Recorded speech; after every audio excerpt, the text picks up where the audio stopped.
XXIe siècle est le siècle de l'Afrique. Fidèles téléspectateurs, suivez avec moi ce que Dr Roger nous présentait depuis le Japon, précisément dans la ville de Kagawa où il enseigne à l'université portant le même nom. On est ensemble, nous allons revenir tout juste après. Prenez votre patience de suivre et disons pas. Salut, bonjour, chers compatriotes et journalistes Honoré Kabongo, HK Today TV.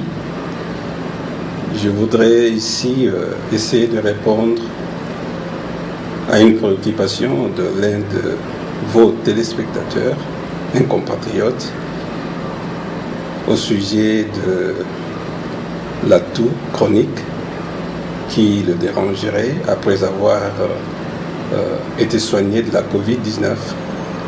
Il s'agit de ce que nous appelons dans le jargon médical, un terme technique. En anglais, c'est post-Covid syndrome, donc le syndrome post-Covid-19. Je m'en vais apprêter ce petit message vidéo en commençant par me présenter brièvement et ensuite aborder le point sur le syndrome post-Covid et en particulier sur la toux chronique post-Covid. Alors, je vais essayer de me résumer et produire une courte vidéo d'environ 3 à 5 minutes, comme vous l'avez souhaité. Et je m'en vais donc d'abord me présenter. Je suis Dr Roger Ngatu Landou, médecin congolais, formé à Kinshasa, à la faculté de médecine de l'université de Kinshasa, l'université Victor Ségalen, en France. Et je me suis déplacé pour le Japon il y a très longtemps, environ 20 ans déjà, que je travaille au Japon. Et je me suis intéressé à faire mon PhD au Japon dans le domaine de la santé publique. Et en santé publique, nous avons plusieurs sous-spécialités et j'ai opté pour la médecine environnementale et la médecine du travail. En anglais, nous disons Environmental Medicine and Occupational Health. Et à part cette spécialité-là, je me suis aussi consacré à faire des recherches sur la santé mondiale. Voilà, donc je suis spécialiste en santé publique, mais particulièrement la médecine environnementale, la médecine du travail et la santé mondiale. J'ai décroché mon diplôme de PhD ici au Japon, à l'Université nationale de Kochi, en 2012, avec une grande distinction, avec aussi un brevet d'invention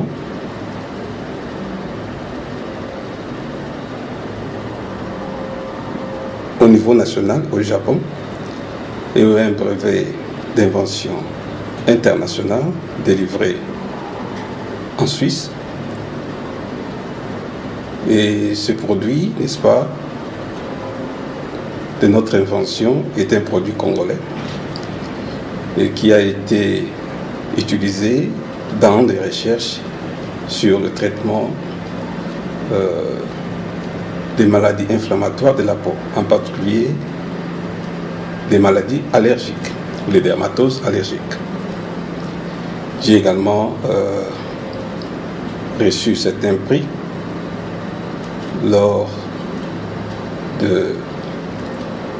lorsque j'ai terminé dans mon PhD, le prix de meilleur chercheur pour la faculté de médecine de l'université Kochi pour l'année 2012 et un autre prix de recherche, une distinction décerné par le recteur, donc le président de l'université de Kochi, dans la même année.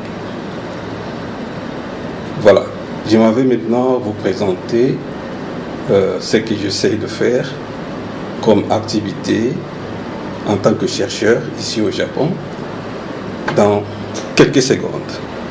Voilà, ici nous avons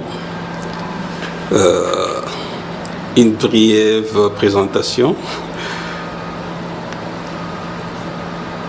Donc, Ngatulande Roger, j'ai fait mes études à l'UNIKIN, la faculté de médecine. Ensuite, j'ai fait l'épidémiologie à l'ISPED, l'université Victor Ségalen, Bordeaux. Donc, j'ai été entraîné là-bas, formé là-bas pendant une année. Et je fais donc le PhD à l'université de Kochi, donc Kochi Medical School, de 2008 à 2012. Et avant cela, j'ai fait une année de ce que nous appelons ici de Research Student. Donc, je n'étais pas officiellement admis pour les cours de PhD, mais j'ai participé à la recherche, aux activités de recherche dans le département de médecine environnementale, santé au travail de cette université avant de présenter, de participer à l'examen d'admission qui est organisé chaque année ici. Et comme j'ai satisfait, donc j'étais le premier, donc avec 88% pour le groupe qui a participé à ces tests. Et j'ai été admis par l'université qui m'a accordé une bourse donc généralement donnée aux candidats PhD qui font de bons résultats.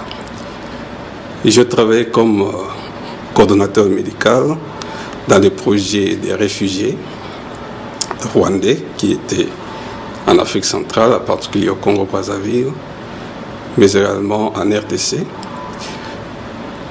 Et j'ai travaillé aussi comme médecin directeur d'un centre médical à Kinshasa et aussi comme enseignant de santé publique et de dermatologie.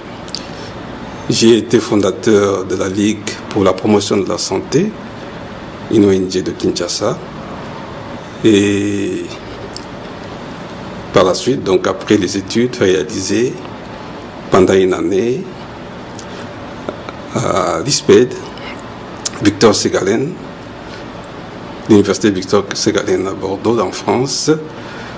Donc j'ai commencé l'assistanat à l'université de Kochi, puis j'ai commencé mon PhD.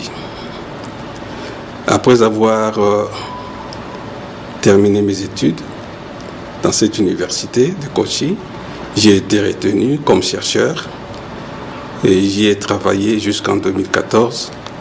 Après 2014, j'ai changé d'université où on m'a offert un contrat de travail comme professeur associé dans l'université de la ville de Kochi, qui est différente de l'université nationale de Kochi. Et en 2018, j'ai eu un autre contrat de travail à l'université internationale de santé et du bien-être à Tokyo, qui avait, n'est-ce pas, 2 campus pour la faculté de médecine dans le centre de Tokyo, mais également à Narita, donc la préfecture de Chiba. Et depuis avril 2020, je suis donc professeur associé à la faculté de médecine de l'Université nationale de Kagawa. Là, je voudrais juste illustrer un peu ce que je fais. Ça, c'est une image venant de la chaîne NHK du Japon. C'est, je dirais, la chaîne number 1 au Japon, qui a, n'est-ce pas, qui m'a accordé une interview lorsque je terminais donc mon PhD avec notre produit congolais qui soignait à ce moment-là les maladies allergiques de la peau.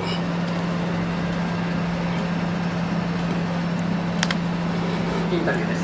今日はこちらの方です。イガツ・ランドゥ・ロジャーさんです。イガツさんは現在高知大学医学部でアトピー治療の新しい研究に力を注いでいます。 Donc la journaliste est en train de commenter sur mes recherches sur le traitement des maladies allergiques de la peau, ainsi que mes origines en Afrique, au Congo RDC.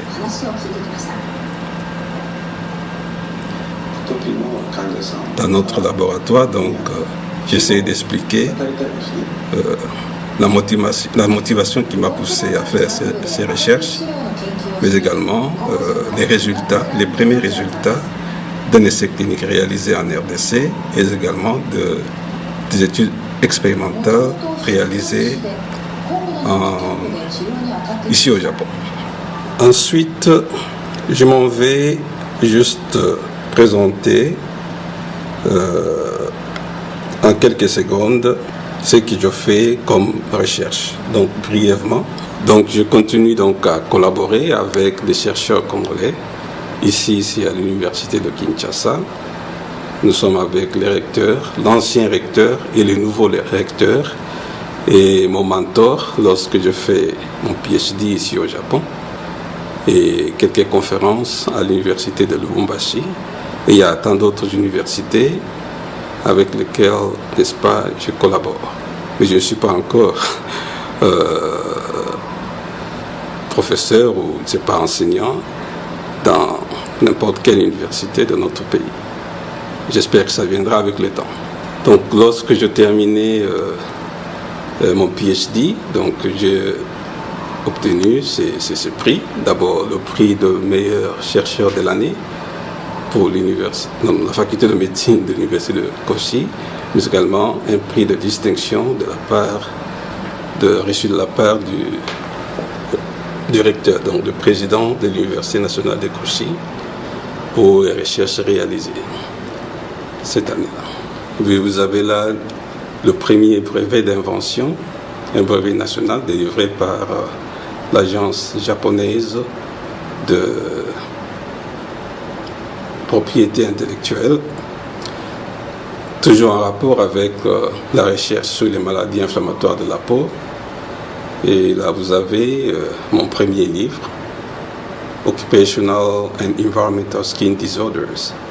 Donc, c'est sur mes recherches réalisées tant au Japon qu'au Congo pour soigner les maladies de la peau, allergiques et non allergiques, et les maladies ulcéreuses et autres, avec ce produit congolais que j'appelle donc Amex. Et là, c'est un prix de recherche obtenu, donc reçu à l'Université internationale de Tokyo pour les recherches réalisées sur la malaria au Congo. Donc, c'est un projet de recherche que j'avais dénommé à cette époque-là Congo Malaria and Environment Research. Quelques activités réalisées ici au Japon. Donc, j'évolue plus dans le domaine de la recherche sur les maladies d'origine environnementale, mais également des maladies professionnelles. Quelques séances d'activité au Japon, des enseignements à l'université, quelques publications de nos universités ici sur mes recherches. Et je me suis aussi spécialisé en quelque sorte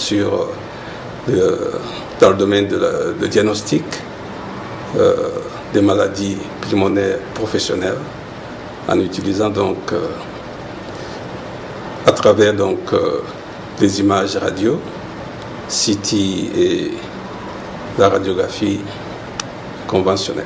Je reviens vers vous pour essayer de faire un petit commentaire au sujet de syndrome post-Covid et particulièrement sur la toux chronique post-Covid.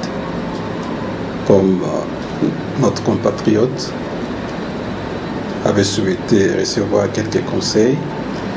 Donc je m'en vais commenter un tout petit peu sur les problèmes de santé survenant chez des personnes ayant été infectées par le virus SARS-CoV-2 responsable de la COVID-19.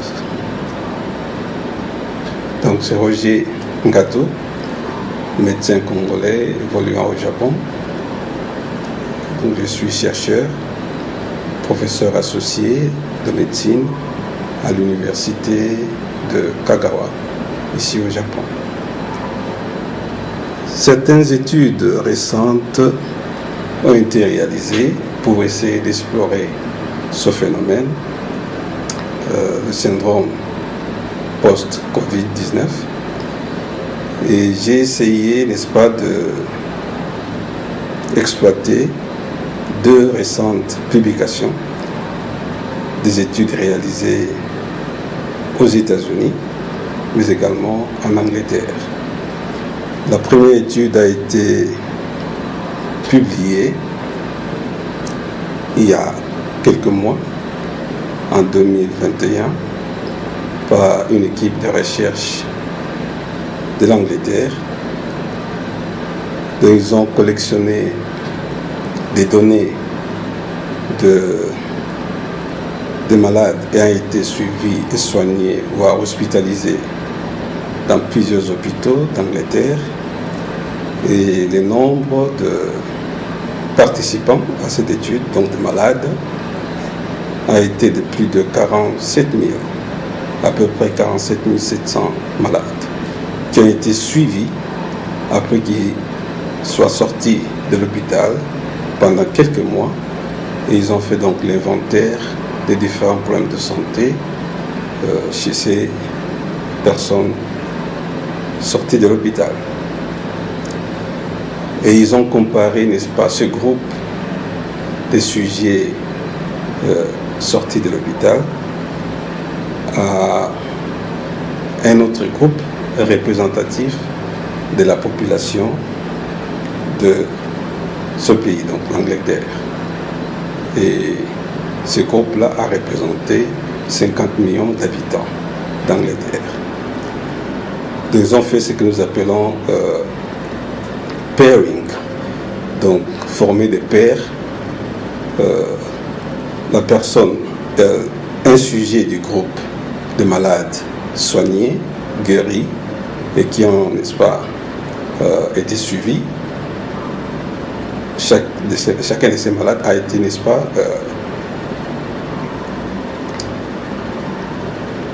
couplé à un membre du groupe de la population qui répondait au même background que le sujet qui avait souffert de la Covid. Donc, même sexe, presque même âge, et même les différentes maladies préexistantes ont été similaires. Donc, pour tous les sujets ayant souffert de la Covid, hospitalisés et qui ont été, n'est-ce pas, suivis après l'hospitalisation, après avoir quitté l'hôpital, et les groupes témoins, donc les groupes de personnes qui n'avaient pas été atteints par la maladie, donc la Covid-19. Et le résultat a montré une différence significative. Donc la plupart, beaucoup de malades qui avaient des problèmes de santé, certains problèmes de santé, après avoir, n'est-ce pas, quitté l'hôpital, se retrouvaient dans le groupe de personnes qui avaient été soignées, hospitalisées pour Covid avant cette étude. Et parmi les maladies, il y en a beaucoup, hein. Il y a beaucoup de problèmes de santé, n'est-ce pas, qu'on retrouve chez ces genres de personnes. Et les problèmes respiratoires, les maladies respiratoires ont été parmi, n'est-ce pas, des problèmes de santé généralement retrouvés chez ceux des anciens malades Covid-19 qui avaient été suivis. Donc, quand on parle des problèmes respiratoires, vous avez plusieurs maladies. Il y en a qui ont fait également des pneumonies, pas à Covid-19, mais d'autres des pneumonies causées par d'autres agents, des bactéries et autres. Et si vous avez la toux, donc la toux, ce n'est qu'un signe, un symptôme qu'on trouve souvent chez les personnes souffrant de maladies respiratoires. À part des troubles respiratoires, il y a aussi des malades ayant souffert avant de la Covid-19 qui ont développé des maladies cardiovasculaires, donc les maladies du cœur, et l'hypertension et autres.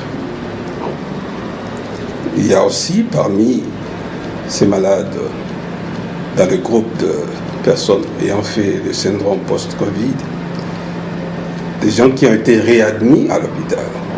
Donc ils ont été sujets à une réhospitalisation. Il y a aussi des cas de diabète. Récemment, j'ai mené quelques études sur la Covid et le diabète.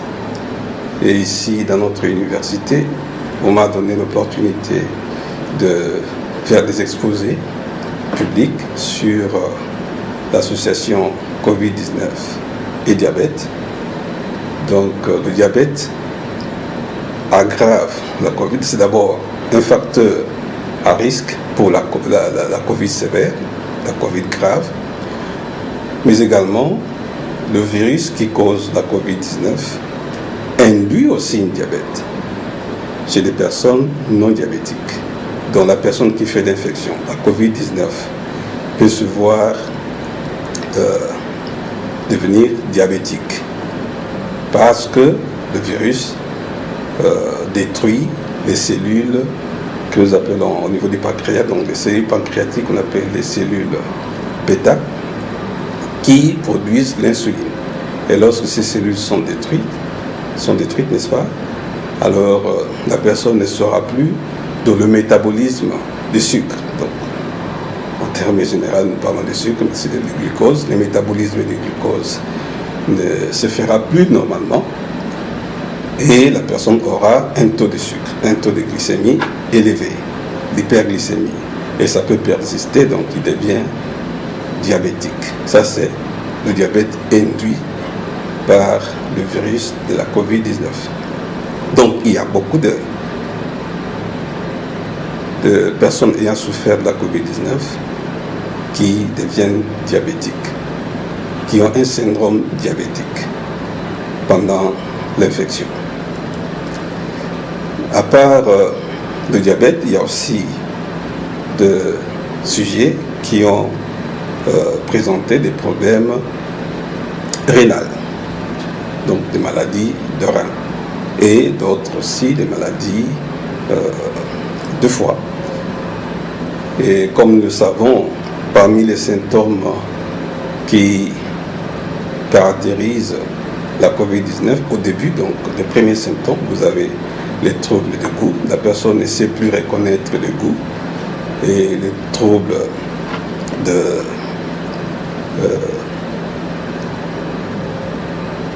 des troubles digestifs, la fièvre et autres. Et il y a aussi parmi eux des personnes qui vont avoir les mêmes symptômes après être sortis de l'hôpital, donc après avoir été soignés et déclarés guéris pour la Covid-19, mais à la maison, à domicile, ils continuent à avoir ces mêmes symptômes. Voilà, en bref, ce que nous entendons par le syndrome post-Covid. Ça n'arrive pas chez tout le monde, chez toutes les personnes qui ont souffert de la Covid-19, mais certains parmi eux arrivent quand même à développer ce genre de problèmes. Alors, la Covid-19 se manifeste aussi par la toux. Donc, il y a, pas à 100%, mais un certain pourcentage de malades de Covid-19 qui présentent la toux. Et cette toux peut être chronique. Et elle peut aussi continuer après que la personne soit sortie de l'hôpital ou déclarée guérie. Alors, comment, n'est-ce pas, arriver à prendre en charge la toux chronique post-Covid? Selon mes recherches dans la littérature scientifique, je suis tombé, n'est-ce pas, sur un article très intéressant d'une étude, un essai clinique réalisé, 2 essais cliniques d'ailleurs, dont les rapports ont été, n'est-ce pas, combinés en un seul article, publié par la fameuse revue de Lancet, cette année, en 2022, il y a quelques semaines. Une étude américaine qui a, n'est-ce pas, essayé d'explorer l'efficacité d'un produit généralement utilisé aux États-Unis, je crois, contre la toux, mais chez des personnes qui ont eu ce problème de toux chronique après avoir fait la Covid-19, après avoir souffert de la Covid-19, mais déclaré guéri. Il s'agit du produit qu'ils appellent Gefapixant, dont en français nous allons peut-être appeler cela Gefapixant. C'est un produit généralement utilisé contre la toux dans ce pays-là. Et ils ont, n'est-ce pas, comparé l'efficacité de ce produit, Gefapixant, à un placebo, c'est-à-dire un produit qui n'a pas d'effet contre, n'est-ce pas, la maladie ciblée. Et alors, quel a été le résultat? Le résultat montre que les personnes ayant été traitées, donc présentant la toux chronique post-Covid, qui ont reçu le Gefapixant, un grand pourcentage avait, n'est-ce pas, une baisse de la fréquence de la toux, des épisodes de la toux, comparé, n'est-ce pas, au groupe témoin, donc ceux qui ont reçu le placebo. Et le pourcentage variait entre 12 à 14%. Donc, pas tous les sujets ont vu leur toux, n'est-ce pas, s'améliorer, comment dirais-je, la fréquence des toux diminuer, mais il y avait environ 15% de personnes ayant reçu le Gefapixant qui ont vu la fréquence des toux baisser. Et il faut souligner que le fait que la plupart de ces personnes avec la toux chronique post-Covid avaient, n'est-ce pas, ce problème pendant très longtemps, 11 mois, une année. Donc, et parmi les commentaires que j'ai retrouvés dans cet article, donc il y a plusieurs autres produits contre la toux que nous appelons en termes techniques les antitussifs. Il y a d'autres produits qu'on utilise généralement dans les hôpitaux qui ne donnent pas des résultats satisfaisants chez des personnes souffrant de la toux chronique post-Covid. Alors, quel conseil prodiguer à notre compatriote qui avait ce souci-là de voir, d'être conseillé, que faire pour, n'est-ce pas, soulager la toux post-Covid? Au Congo, nous avons, selon ma connaissance et aussi ce que j'ai retrouvé sur Internet, nous avons quelques produits contre la toux qui sont utilisés, prescrits dans les hôpitaux de Kinshasa. Mais il y a très peu de produits congolais sur le marché à Kinshasa. Mais j'ai trouvé, n'est-ce pas, j'ai parlé peut-être de 2 produits. Un produit qui est fabriqué, qui est produit au Portugal, c'est le Finatux. Je ne sais pas si beaucoup de gens connaissent là-bas, à Kinshasa. J'ai trouvé ça aujourd'hui sur la liste de milliers de médicaments utilisés en RDC ayant reçu, n'est-ce pas, l'autorisation de mise sur marché. Il y a aussi un produit fabriqué en France, un médicament fabriqué en France, c'est le Passidil en sirop, dont les deux produits sont en sirop. Et voilà.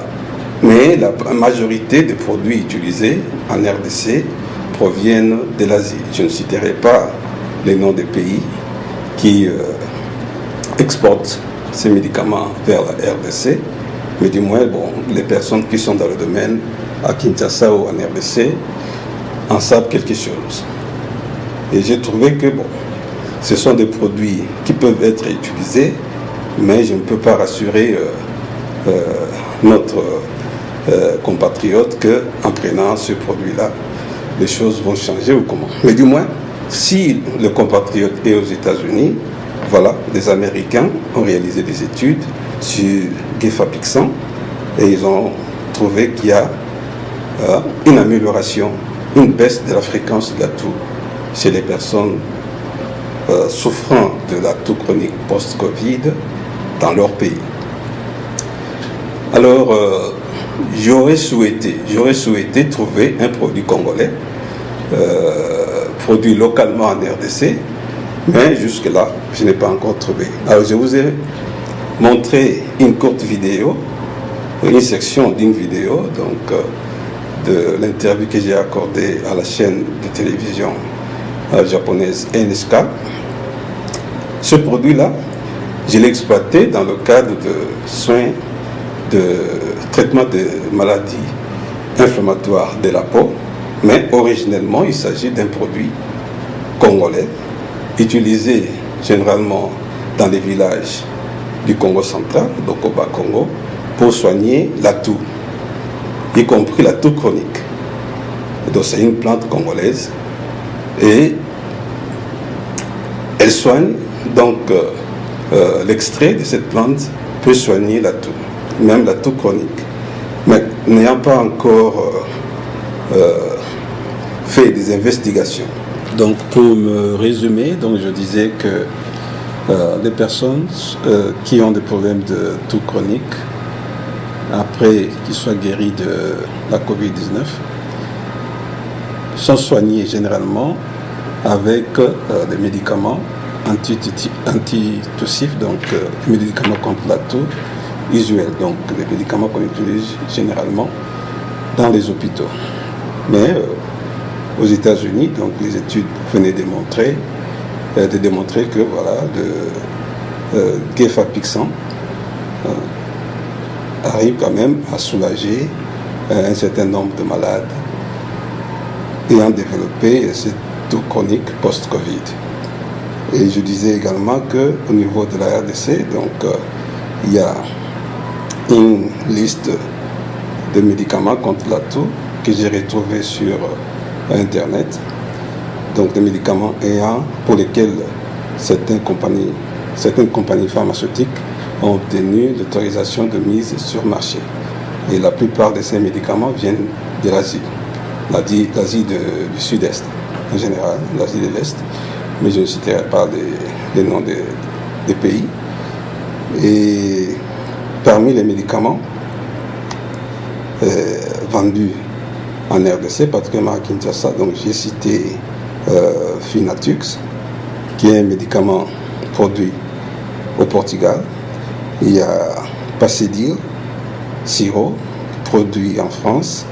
Et nous avons Zafitou. Zafitou, je pense que c'est produit en RDC par des firmes locales.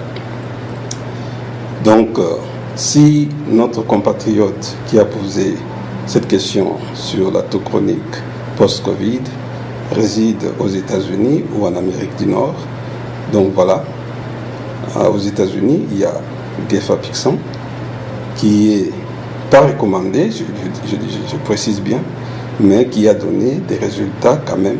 Enfin, voici notre adresse email doc.rogingatou@gmail.com.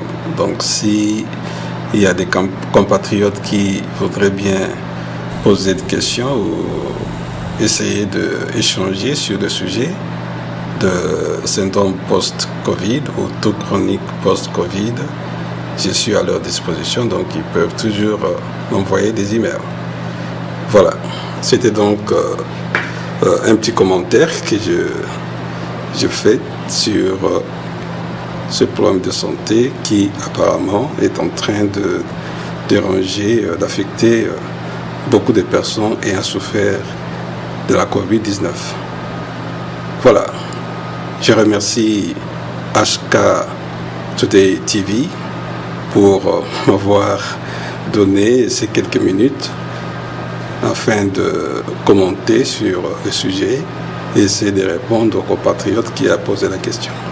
Mais je reste disposé à d'autres questions relatives au même sujet. Voilà, je vous remercie et que Dieu vous bénisse. Merci. Waouh!